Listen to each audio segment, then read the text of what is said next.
Welcome to Do You Ever Wonder? The show that brings you answers to many of the questions that you may have, but with no one to ask. Do You Ever Wonder is hosted by Mike Haltman, CEO of Hallmark Abstract Service, who, like you, has always been deeply curious about a wide variety of topics. Each week, Mike will be speaking with guests who are leaders in their field and who have inspirational stories to tell. So now, sit back and enjoy the show. Hello, everyone. This is Mike Haltman, and welcome to Do You Ever Wonder? Today, we are incredibly fortunate and lucky to have with us Neil Garfinkel, managing partner of Abrams, Garfinkel, Margolis, and Bergson. I think I got that right. Perfect. And Neil has a plethora of accolades, and his background is stellar. His education is fantastic. But what really excites me about having Neil on is that he's a SUNY Albany graduate, as am I, and that is probably the most impressive thing about him. So welcome, Neil. Thank you, Mike. I agree. We made it out. We made it out. We did. We made it to the other side. So some of the other things you do, you're the Broker Counsel to REBNY, the Real Estate Board of New York, which is a very high position to be in. You were appointed to serve on the New York State Real Estate Board by then Governor Cuomo. Neil is a major supporter of the Heroes to Heroes Foundation, which I serve as board chair. Neil is a great supporter, and he was actually an honoree. So thank you for that, Neil. We really appreciate that. But Neil is also the creator of the Toolbox for Real Estate Agent Success and the Real Estate Center for Success. And for any real estate agents out there in New York, what Neil offers is critical. And it's not just for agents, it's for brokers as well, because ultimately the broker is responsible for the things that their agents do. So, what I'd like to focus on a little bit, Neil, are those things, if that's okay. Sure. Absolutely. Absolutely. So, Mike, let me, I don't know if people in the audience have heard me talk about this before, but I'll just give you just a little insight into kind of how I wound up here. So I worked at a big firm, worked at a small firm, and then when we started our firm, it was Abrams Garfinkel. My partner, Bill Abrams, was a SUNY Albany grad. We were roommates at SUNY Albany, and started out, go Danes, and we're a real estate attorney. I literally had no clients. I had a trust and estates matter that I was working on, and I said, how am I going to do this? And it occurred to me, well, maybe if I work with real estate agents, that could be a good opportunity. So I approached the Long Island Board of Realtors. I said, could I teach for you? And they actually helped me get certified in New York State. And I started teaching their licensing class for them. And it evolved. I became the chair of some of their committees. And I did that for the first 12 years of my career. And then REBNY called 17 years ago. And I've been counsel to REBNY ever since. They called you out of the blue. You didn't. I was recommended by some clients who knew REBNY. And so I've spent most of my time, I'm primarily known for probably two things. One is representing the real estate brokerage industry, which, looking back, fortuitous, maybe a great idea, just really lucky, but it really has served me well. And then the other thing that we got very lucky with was that small firm that I worked for, they represented banks doing closings. So I learned how to do that. My partner, Bill Abrams, had a relationship with it was then called Skyscraper Mortgage, really big mortgage brokerage company. And so right out of the box, 29 years ago, literally this month, we were able to, between having that basis of understanding of working with real estate brokers and really starting that out, and then also knowing how to do bank closings has really served us well. So fast forward 29 years later, it's really been an amazing, I just feel very fortunate that kind of picked these things, and it's definitely worked out. You know what? Luck is a funny thing. We make our own luck. You can sit back. My father used to say there are two decisions, omission and commission. We can sit back and let life do to us what it may, or we can choose to go forward and you know, obviously you started with nothing. You built an amazing firm. How many banks do you represent now? I mean, we represent probably 200 lenders. So, so yeah, Unbelievable. yeah. I've been, look, and very lucky, and I've had good partners. We've brought in partners who had their own firms. I just feel very fortunate. And like you said, luck is sometimes you have a decision to make a right turn or a left turn, and who knows why you make the turn that you do, and hopefully it works out. And yes, there's a level of being prepared and working really hard and all of those things that support that. But at the end of the day, again, I think the most important thing, two things. Number one, I feel very fortunate every day. And number two, I do have a philosophy of never stop, because if you stop, you get run over. And maybe that's a little crass, but it's true that unless you're evolving and learning and building every day, you will get passed by. And so 29 years later, I'm still really doing many, many, many of the same things that I did when I first started. Well, you know what struck me, a word you used, I think, two times, maybe three times, but fortunate. And, one of the things that I try and teach my kids, we go to soup kitchens and serve breakfast. I try and teach them gratitude. And I think that fortunate and gratitude are very similar words. And, you've achieved quite a bit, but you're grateful for it. And, that's a phenomenal thing. A lot of people look up instead of down. Yeah, and look, and as people, I hope they appreciate how much time you put in to giving back, because your role with Heroes to Heroes and all the things you do is truly amazing. And I don't think you certainly don't look for the credit, but you deserve a tremendous amount of credit. You got me involved in Heroes to Heroes. So, and the time and the effort you put into all of the things you do it's very commendable. I appreciate that. But this is about you, Neil. This is not about me. So, You know what? Speaking of Heroes to Heroes, we'd love to have you on the board, but that's a side conversation. Uh, so the real estate industry has changed quite a bit since you started 29 years ago. yeah, so the answer is yes and no. So there's a lot going on, particularly in the real estate brokerage industry right now. There are lawsuits at the national level, the National Association of Realtors, and conceptually the construct is, well, the way that brokers work together is anti-competitive, and there's been some lawsuits, some judgments, and I keep telling the industry, number one, we don't know where this is going to wind up. So control what you can control. You can't control where those things are leading, but you can control being the best agent that you can possibly be, particularly in an environment where you really need to express to the consumers what you do, how you do it, and so on.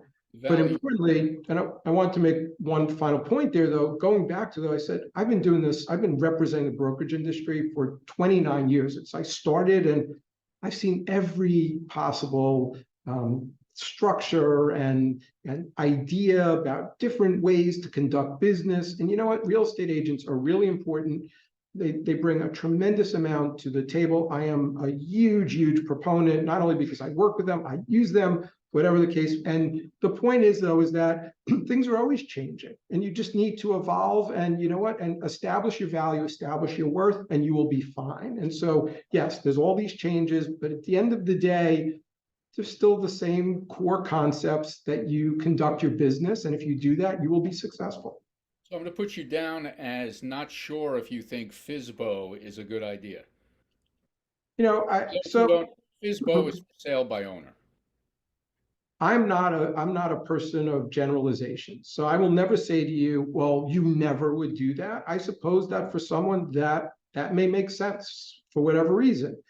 I could just speak from firsthand experience. I sold my house recently a couple of years ago. Let me tell you, my broker was amazing. More importantly, I didn't need to use her when I bought my house.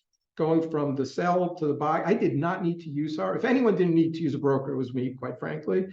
I 100% used her, and she was instrumental. We had a difficult seller, difficult situation, and she was terrific. So I couldn't speak more highly about that.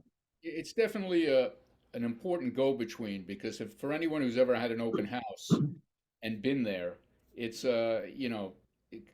take that and multiply it 10 times when now you have to negotiate with someone who's dissing your house and telling you that they're going to knock it down. Yeah, it's a broker serves many purposes. Yeah, buying real estate is unlike anything else. Let's think, it's emotional, it is tactile. I say that you need to look with your heart, but buy with your head. But at the same time, it's all of those things wrapped up in most instances. It's going to be the largest purchase or sale that you ever do in your lifetime. So the financial implications are huge.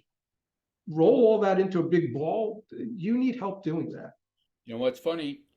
I preach this is the largest financial commitment you will likely make in your lifetime, and I say that in the context of people who go and use a cheap attorney because they don't want to spend $4,000, they want to spend $1,000, and as if it doesn't matter, or the title insurance that their attorney tells them to write a check for at the closing, they don't even know what the hell it is, and yet it's protecting the largest financial commitment of their lives. It's an interesting dynamic when buyers get into real estate. They throw all of their trust behind someone, which is great because the attorney does have their best interests at heart, but they seem to lose the curiosity that we spoke about in terms of what's going on in my transaction. They just sit back and take a back seat. I agree. I talk to the real estate agent community about talking to consumers about the idea of building a good team, and the attorney, the title person, the mortgage person, the real estate person, we all work together. Good people who know what they're doing in this industry know how to work together for the best interest of the consumer. So if a consumer is looking for someone, look for good recommendations. Obviously, talk to the various professionals. Being penny wise and pound foolish is not a great idea when you're spending all of this money. It boggles the mind. I mean, oh yeah, I'll give you a great example, Michael, which is renting out property. So owners all the time, they have an asset. Let's say they're renting out their condo in the city. It's worth $1.5 million. They're getting $3,000, $4,000 a month. And they say to the broker, can you prepare the lease for me? Now, the broker can fill in the blanks on the lease, but I'm like, wait a minute, you're asking someone for $1.5 million asset who all they can do is fill in the blanks to protect, I don't know, $50,000 of cash flow with a tenant who, not saying anything disparaging about tenants, but you have professional tenants out there who don't want to leave. And you're saying to a real estate broker, you prepare the lease for me. Broker did their job. They brought people together. It makes me nuts. But again, not only might that tenant not leave, but they probably won't be paying the rent either. Exactly. So just a good example. We see this all the time. We do see that all the time. People, unfortunately, they make bad decisions. So I think it's our job. Look, I say with us, we're definitely not the cheapest. We're definitely not the most expensive. We're right in the middle, but I promise you, we will. We do an amazing job for you. That's. You know what? You're in the sweet spot. Listen. Yeah. I've seen too many examples of penny wise and dollar foolish in my life that you end up paying twice. You go with the cheapest contractor, and he does crap work and doesn't show up. And now you have to get another contractor who's not going to certify the first guy's whatever. You know the drill. Yeah. No, we do. We see it a lot. So, but it is important for all of us as professionals to establish our worth, to provide value, and so on, and really importantly, to work well with others. That is, I can't really stress that enough because we see how sometimes that isn't the case. Everyone has to play well in the playpen. Yeah, particularly for what we do, right? People talk about litigation. I know you've had some litigators on. They, look, they do what they have to do. I don't fight with anyone. Now, I might negotiate on behalf of a client, but I'm not fighting. We're not fighting. We're working towards an end. Yeah, absolutely, exactly. Because at the end of the day, I love what we do. We help people find houses, places to live, shelter, all those great things. People build their dreams, Neil. Yeah, We're I- dream makers. You and I are dream makers. you know what? I know you're saying that, kind of jokingly, but I will tell you that I truly believe that. I talk to the real estate agent community about that. I talk to my people about that. We do an amazing thing every day. We lose sight of it because it's so rote to us. It's just part of this formulaic process that many times we follow. So we lose sight of the fact that really what we do. And so I will say to you, yes, we really do. We do that amazing thing every day. And you know what? That's true whether you're working with the buyer or the seller. 100%. Absolutely. No question. So tell me the provenance of the Toolbox for Real Estate Agent Success. Sure. So during the pandemic, I thought about how to communicate with all this knowledge that I've built. And that in the context of also I'm asked to speak at real estate offices all the time. I'm asked, which was great, but it was also, particularly with the advent of Zoom, we could do 3 in a day. It wasn't, previously before COVID, I would go to someone's office, but I might do that in the morning and not, and then have the rest of the day. But so I was just finding the whole thing was overwhelming. So I decided to kind of put together these different resources, and it kind of built on it, and it was great. I mean, I think we got up to like 9,000 members. Wow. We built a professional model and a free model because I think that it was really important that a lot of the things we talk about, building a structure, we offered those tools for free. And then I was approached by 2 other lawyers, have friendly competitors. During COVID, they did the same thing, but they took a different tack, which was they focused on building a school that could offer continuing education credits. Real estate agents are required to have 22.5 hours of continuing education every 2 years. And so they approached me and they like, would you teach for us? And I'm like, not really interested in necessarily teaching. I already teach for LIBOR REBNY, but maybe we should think about pulling these 2 resources together. And out of that came the Real Estate Center for Success. So we also looked at the environment and said, a lot of what is being offered to real estate agents, it's not great. You read your materials, you take a test. And we said, well, do people really want to read? That's the first thing. So if they don't want to do live classes, and by the way, I still teach live, but if they don't want to do live classes, what would be good? So we pulled together in February of last year, we did a 4-day symposium. We filmed 28 hours of continuing education classes with all panel style, all with professionals. So we pulled professionals and we created this content. It actually took us in post-production till September. So we actually launched in September. So this is a first class program, but how many credits does a real estate agent need? So they need 22.5 hours every 2 years. And there is a core curriculum. They have to take certain classes, like for fair housing, for example, and then there's electives. So we ultimately have 31 hours, if not more, that's available. And they could do it at their own pace, on demand, on their phones, and so on. And basically what I said was, look, real estate agents, it's sometimes hard for me to ask people to pay for things that I give away all the time. That was even part of the problem with the Toolbox, was they really, I'm out there giving it away, which is okay. It's served me well for all these years. I can't complain. But I said to myself, well, they have to pay for continuing education anyway. So you know what, let's build a product. And by the way, we invested a lot of money into this, a lot. It's been a very expensive, yes, very expensive proposition, but it's there for the long haul. So what is it? It solves a couple of things for me. Number one, I don't have to be out there every day teaching. So we did really good classes. They can access those classes at any time. which is easier. Number two, there is a way to monetize the experience, the education, the knowledge for something that they're going to have to pay for anyway. So it's really served a lot of purposes for me. But if you sign up for a bundle with the Real Estate Center for Success, that 22.5 hours, you also get the membership to the Toolbox, because we're continuing to build the Toolbox and building content and so on. So it's been great. I have a question, and this is, you don't have to tell me your business secrets, but you're in the CE and I guess the Toolbox, you combined with the other firm.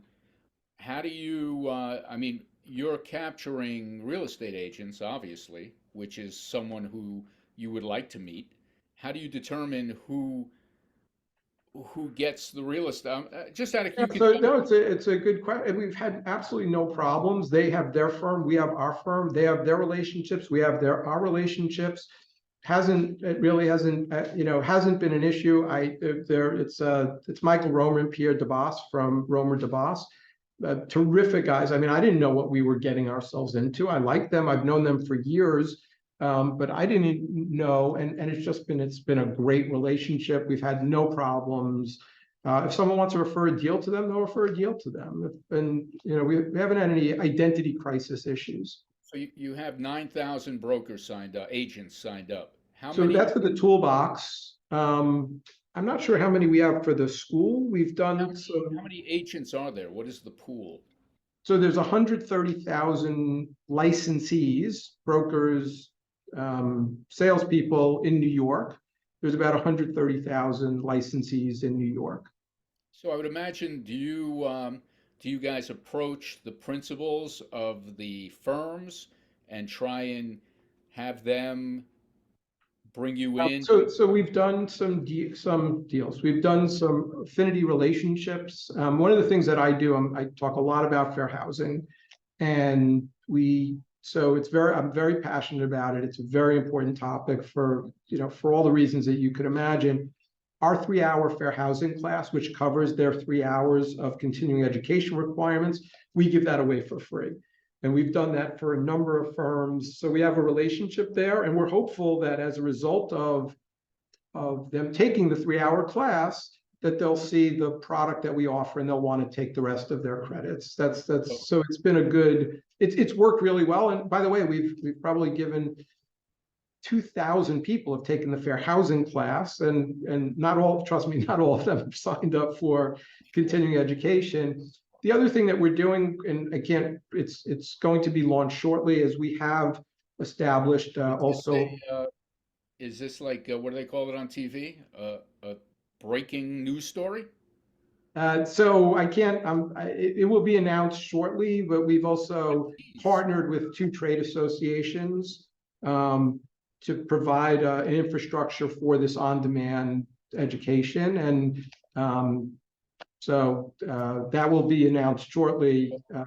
You're always evolving, you're always innovating. That's why you are successful. So now I wanted to ask you about the requirements that you provide, and I know that you provide the CE, and I was going to get more into whether you provide anything preliminarily for someone who wants to be an agent. So we've done the CE piece, and we continue to build that. But yes, in order to get a salesperson's license in New York, you need to take a 77-hour class, pass the test, and then pass a state test. And we are in the process of filming that 77 hours. And we're doing it a little bit differently in that we've got a great instructor. He teaches this on a regular basis, but we're moderating. So for example, I'm going to do 12 or 13, 14 hours of my core competency, and we're going to teach them together. So we work off of a textbook, and we'll do that on demand as well, and definitely a little bit different. So you will embellish because some of the areas from your experience that need to be embellished. First and foremost, people want to pass the exam. They want to get their license, right? But presumably you're not spending 77 hours just to pass an exam. How about spending 77 hours so you can pass the exam, but also then have a foundation within which to pursue a profession. Right. So, I mean, you're offering, as they say in some places, cradle to grave education. We're using our platform to make our constituency better, which, it's not altruistic either, right? It's an opportunity to make money. I would never deny that, an ability to monetize our experience. But also, I always say this, which is, how did I build the firm? I built the firm on the idea that if real estate agents are doing well and doing deals, I'm going to be doing deals as well. Right. So again, it's not necessarily altruistic, but it is all goes back to we're still helping people. That's what we do. We all of us, we do that. We help people achieve this dream. And that's why I say it seriously. I know we were joking a little bit about that, but we really are. So it all, it all does come together. I agree 100%. So that was the requirement side, the CE, the agent test. But I think more important, especially now. So I used to watch All in the Family, and some people might remember this when he was selling his house, and there were all things about redlining, and there were all things. It was a great episode, but the risks inherent now to an agent and ultimately their broker are huge. So you started talking about fair housing, and you give a 3-hour class in fair housing. It seems that the risk to an agent, I mean, you could utter the wrong word and be in a whole heap of trouble. Yeah, when I teach, and I teach for at least twice a month, the 3-hour class live for REBNY and LIBOR, Long Island Board of Realtors, Real Estate Board of New York. And I say this at the beginning, I say, look, I don't care about the racist real estate agent.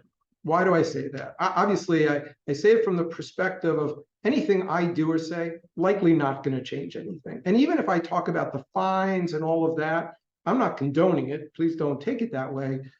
But that's not my point. My point is that I'm far more concerned with the 50, 60 people that I'm teaching at any given time, or 100 people.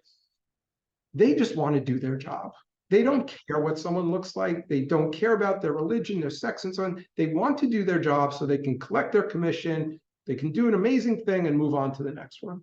Absolutely. Fair housing laws are really complex. And so what we do is with an underpinning of why we do what we do, the importance of fair housing. It is to help real estate agents understand what the laws are and use strategies in order to comply with those laws to get to the finish line. And so, yes, I'm concerned about, again, the person just wants to do their job, but we don't want them violating fair housing laws for obvious reasons. Right. And we want to make sure that they can just get to the finish line. It's good for everyone. Good for everyone. But I'd asked you before whether you go to the broker, or, the owner of a big company. What is the risk if an agent violates fair housing in some way? What is the risk to that broker? So the risk has changed a little bit. There was an article in Newsday in 2019 called Long Island Divided, and it was a 3-year investigation that Newsday did, and it really disclosed significant amounts of fair housing violations, both overt and then much more understated. It focused on statistics, and so maybe not even intentional violations, but it created this. It showed how if left to their own devices, a real estate agent very well may take someone of color to an area of color because they felt like that is where they'd want to live and so on, right? In a relatively white neighborhood, they would say something like, "Yeah, you're not going to like the schools here." So, right, so that's that's overt, right? Saying something like that is clearly a racist. It's clearly a fair housing violation. I'm talking more about someone comes to you, Michael, and what they did was they used pair testers. So a white person, a person of color, and they wanted to see if financially they were very similar, even geographically, roughly, looking the same, but how would you, as a real estate agent, make a decision about where you wanted to provide opportunities, right? And just there's concepts of implicit bias and whatever, and just so they just showed statistically how those choices, when made by the real estate agent, were steering people to a particular area. So obviously we need to. So I say now, if someone comes to you and says, well, I want to live in this, I want to be in a primarily Jewish neighborhood, the appropriate response is, you tell me where you want to live geographically. I'm not going to pick and choose where I think. You tell me, the real estate agent, very specifically where you want to live, streets, city, whatever it is, right? So the reason why I brought that up. Is that a change? So when I looked for a house in 94, I don't remember where I said I wanted to live. I don't remember much, but is that a change from when I was looking? Now an agent is going to wait to see what the. I think it is a little bit. Even if you ask me, I created the REBNY fair housing class 15 years ago. And I would have maybe answered that question a little bit different. If someone came to me and said, look, I want to live in an Orthodox Jewish community, I might have said, oh, okay, let me find some options for you. I would, again, as I said, I would answer that question differently. I'd say, you consumer, you buyer, need to tell me more specifically from a geographic perspective where you want to live. So would that be a violation if you said, I'm gonna, great, let me show you some Orthodox communities? Is that a violation? It's not a per se fair housing violation, but again, I would not recommend it. I would leave it up to the buyer to tell you specifically where they want to look, and then I would provide options. So you asked me the question I wanted to bring, because as a result of Long Island Divided, though, there were a number of laws that were passed or changes that were made. And one of the changes that was made, the Department of State always had the ability to revoke a real estate license for the language in the statute or the rules and regulations is for untrustworthy behavior, or not doing your job with good skill and care. But then it was made very specific that if you, a licensee, are found guilty of a fair housing violation, they will revoke your license. So you asked me about brokers. Well, up to that point, I hadn't seen that, but I know for a fact that the Department of State recently revoked a broker's license and a salesperson's license by virtue of what the salesperson did. So you asked me, it's kind of a long way of getting there, but the idea is that yes, brokers have, they have liability for the things that their agents do. They always have had that, but the Department of State is certainly more empowered on fair housing violations to fine and revoke licenses. So it seems that, and again, I'm not here to sell anything, but it seems that the brokers should take a much greater, maybe they do, I don't know, should take a much greater interest in making damn sure that their agents are as educated and prepared as possible, and then something can still go wrong, but they need. And they do. But look, I spend a lot of time training on fair housing, answering fair housing questions. We host a legal hotline for REBNY. So we answer 6 to 10 phone calls and emails every day. There's a pretty good chance that 3 or 4 questions a week are going to be fair housing, if not more. Right. So it's taken seriously. I don't want to. And I just actually was interviewed by Newsday, and I have seen from 2019 to 24 a good change in awareness and the need to make sure that we're doing this. So I think that it was an unfortunate and very upsetting investigation, but I think that the things that have come out with it are good. And maybe even I was a little naive of thinking, oh, everyone is going to do the right thing. Unfortunately, that's not the case. So look, I was teaching maybe fair housing once every couple of months when we first started this. Now, as I said, I'm teaching it at least the 2-3 hour classes. People are taking my tape class, every day, and I'm out there just individually doing, these 1 hour classes. And so just from an awareness perspective, it's changed significantly. So we're actually over time, but I want to ask you one about Ask Neil, because I think that's a very, I imagine, popular aspect of the toolbox. What is Ask Neil? So on every page, there's a button that say Ask Neil. If someone has a question, they can pose it to me. And just like we do for REBNY, we answer those 6 to 10 calls and emails every day. We effectively do the same thing. The difference is on the toolbox, we also, it's anonymous, but we'll post the question and the answer so people can see. In REBNY, they don't, we don't post the questions and answers like that. We do a question of the week where we pick a question that we've received. And so at least with Ask Neil, you're on the toolbox, you're getting to see how more of the questions and the answers that we're out. It seems to me, maybe I'm biased because I was able to get you to be a guest on my podcast, but I think that the 100 and something thousand agents that are not signed up with the toolbox should get off their ass and really sign up for the toolbox. Yeah, we'd love to have everyone. Again, we've done this because we love doing it. It's been a great relationship. So, you know what, your passion for what you do, sometimes you talk to people and they're not as passionate, but I can tell that you love what you do, which means you don't work a day in your life. Congratulations. Thanks, Michael. Well, I am very passionate about what I do. And as we've talked about, if work was fun, it would be called fun. It's still work, right? But I love what I do every day. Do I love every minute of every day? No, let's be honest. I don't know.